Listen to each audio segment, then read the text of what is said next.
जैन जी के नाम पर राष्ट्रवाद को ध्वंस करने की चेष्टा बिना नाम लिए मंत्री अर्जुन सिंह ने उन ताकतों को किया सचेत। जैन जी के नाम पर कुछ लोग राष्ट्रवाद को ध्वंस करने की चेष्टा में हैं, किंतु जिस देश में 33 कोटि देवी देवता हो उस देश को कोई नष्ट नहीं कर सकता। रविवार को विजयपुर सार्वजनिक शारदोत्सव के खूंटी पूजा में पहुंचे राज्य के परिवहन मंत्री अर्जुन सिंह ने बिना नाम लिए उन ताकतों को सचेत किए। वह बोले कि ऐसी आसुरी शक्तियां भगवान की दया से समाप्त होंगी। পৃথিবীতে একটাই দেশ আছে, যে দেশটা হলো ভারতবর্ষ, যেখানে আমরা সনাতনীরা বসবাস করি। অনেক জায়গা থাকে মানুষ, কিন্তু আমাদের জন্য একটাই দেশ আছে। এবার এই দেশটাকে কিছু কিছু মানুষ অস্থির করার চেষ্টা করছে।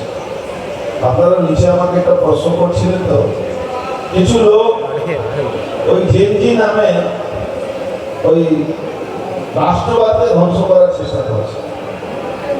যে দেশে বলা হয় 38 কোটি যেখানে ঠাকুর দেবতা আছে, সেখানে এই দেশটাকে কেউ নষ্ট করতে পারবে না, কেউ ধ্বংস করতে পারবে। যারা এর সঙ্গে যুক্ত আছেন তারা কিন্তু নিজেকে সাবধান রাখুন। বিলুপ্ত প্রাণী হয়ে গেছেন, আবার বিলুপ্ত প্রাণী যতটুকু বেঁচে আছে দূরবীন দিয়ে দেখেও আপনাদের পাওয়া যাচ্ছে না। আমি শুনছি কিছু কিছু জায়গা উস্কানি দেওয়ার চেষ্টা হচ্ছে।